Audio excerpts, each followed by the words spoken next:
Boa tarde, pessoal. Estou aqui com o professor Roger Aires, fundador do Balé Folclórico de Alagoas, e vou fazer uma pequena entrevista com ele aqui. Boa tarde, professor. Boa tarde, tudo bom? Tudo bem contigo? Graças a Deus. Primeiramente, a gente agradece muito pela honra de se hospedar no seu espaço, de conhecer sua pessoa, de estar em contato com você e com um pouco da sua cultura. E queria saber mais de você, da sua pessoa, da sua história. Quem foi sua mãe, quem foi seu pai, de que maneira eles te influenciaram a essa conexão com a cultura, a ter essa vivência, mergulhar nesse universo. Não sei se foi deles que veio essa influência. Então, queria saber mais sobre as suas raízes, assim. Sim, eu sou o professor Rogers Aires, folclorista, tenho o título de comendador do folclore no estado de Alagoas, e eu sou uma pessoa que desde pequeno já nasci nesse ambiente cultural devido exatamente a essa influência da minha família. Nós somos oriundos de Matriz do Camaragibe, meu avô era fazendeiro e minha mãe é quem organizava as festas, é quem fazia tudo naquela época. Eu muito pequeno, mas eu tenho recordações dos foguetes populares do dezembro, das festas juninas, dos blocos de carnaval. Então minha mãe era Maria José Cavalcante Aires, que ela era Cavalcante Albuquerque, e depois ela assumiu Aires do meu pai, Dirceu Aires do Nascimento Filho, e eu sou originalmente o Francisco Rogers Cavalcante Aires, o professor Rogers Aires.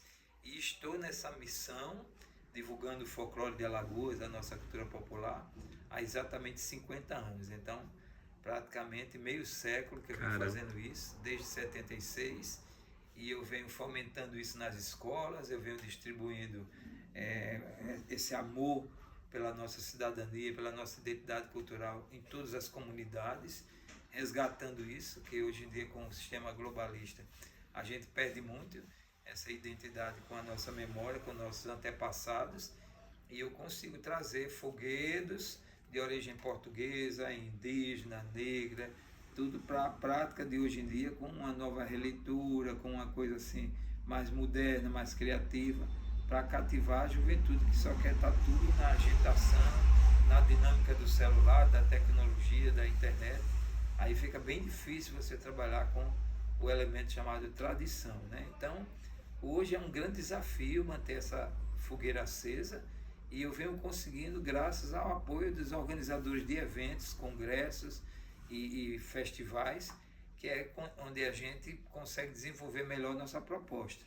Tanto eu faço as aberturas dos festivais, tudo em Maceió, nos hotéis, nos centros de convenções, como a gente se organiza para representar o estado de Alagoas nos festivais nacionais e o Brasil nos festivais internacionais. É uma longa história de 50 anos de muita luta, muita perseverança, é uma história de muita abdicação de muita coisa e dedicação para outras.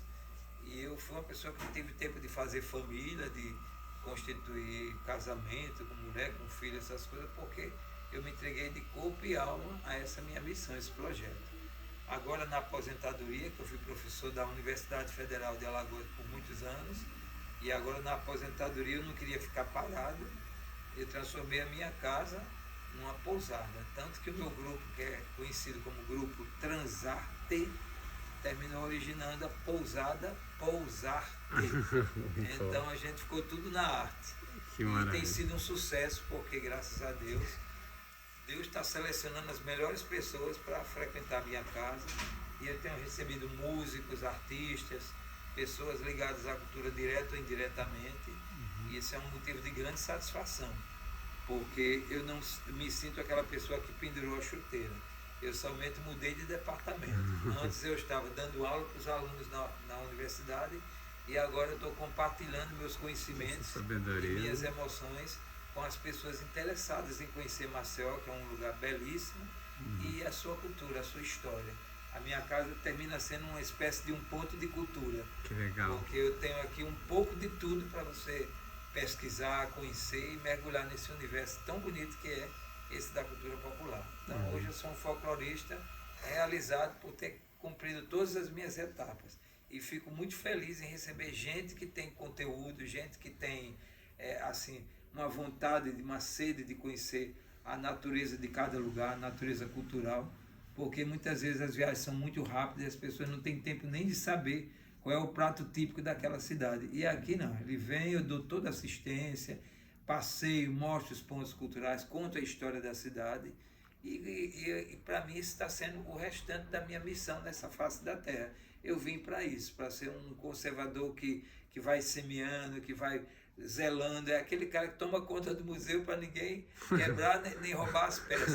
Eu zelo pela cultura do estado de Alagoas, como se eu fosse um proprietário disso aqui, mas é tudo uma coisa de coração, de paixão e pura emoção, pura alegria de estar podendo mostrar isso e ver o sorriso nas pessoas que frequentam o nosso ambiente. Essa é a minha história. Que legal. E como foi a sua infância?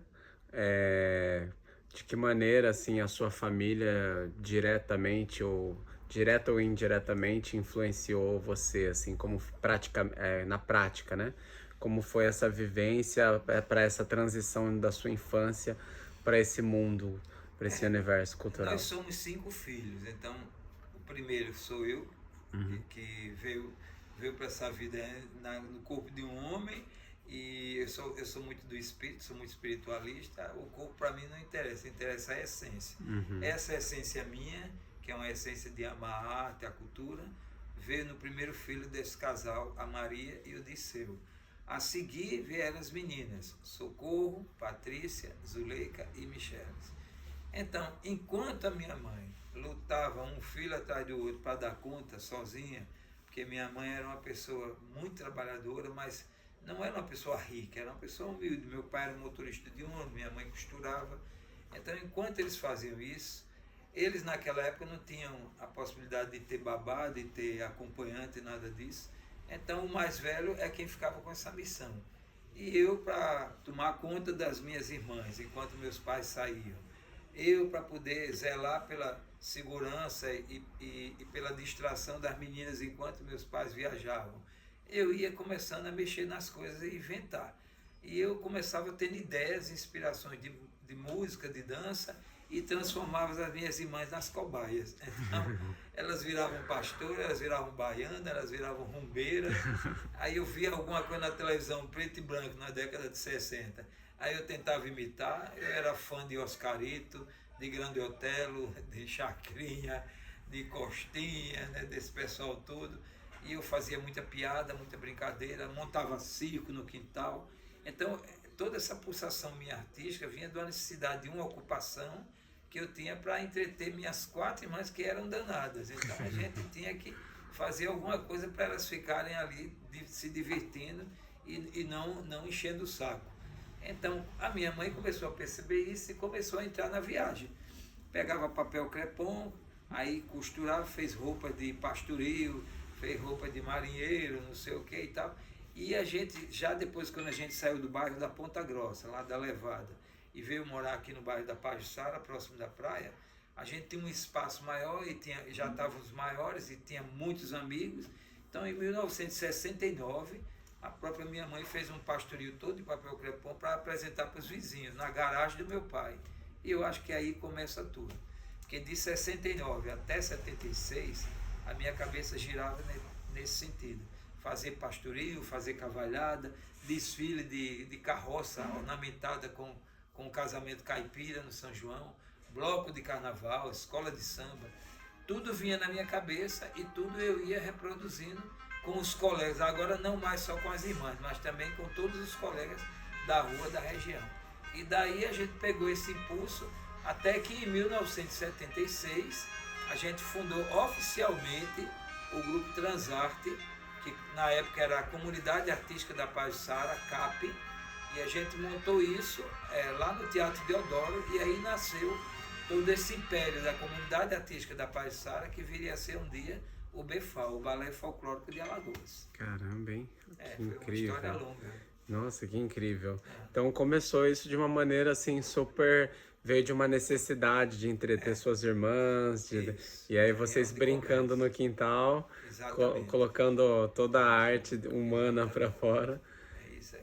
E os seus pais vieram da sua cidade de origem mesmo ou vieram de outras Eu cidades? sou daqui de Maceió, mas os meus pais vieram de Matriz do Camaragibe, que Ah, é na região norte aqui, cidade vizinha de Porto Calvo, é aquela rota dourada que segue para Maragogi. Então, tudo terra de usineiro, gente que produz açúcar, essa coisa toda, eles vêm desse lugar aí. aham. E qual que era a profissão dos seus pais? Meu pai trabalhava para a usina, carregava cana para a usina, Ah, e a minha mãe cuidava das tias vitalinas, as irmãs do meu avô, na fazenda. Aí ah, os dois se conheceram, aquela velha história da novela das 6, da sinhazinha apaixonada pelo lavrador, pelo agricultor, sei lá, e aí, escondido, os dois namoraram e fugiram, vieram para Maceió e se casaram. olha só. Se casaram no dia do casamento exatamente de uma irmã mais velha do meu pai. Uhum. Essa irmã estava casando e eles já estavam fazendo toda a conspiração escondida. E no dia eles usaram a mesma roupa. Meu pai vestiu a roupa do cunhado, a minha mãe vestiu a roupa da cunhada. As fotos são muito parecidas, porque é o mesmo cenário, mesma roupa. Eles foram lá e se casaram. Uhum. E fizeram o casamento na casa de uma tia-avó minha, uma irmã do meu avô, do pai do meu pai, no centro da cidade. Era família tradicional na época, e eles fizeram um casamento assim, inesperado, surpresa, que pegou todo mundo assim. Eu acho que essa coisa de gostar de surpresa, de festa, de improviso, tudo, já está no meu sangue. Eu sempre gostei de fazer essas dinâmicas, essas coisas inesperadas. Uhum. Muito bom. Deixa eu só fazer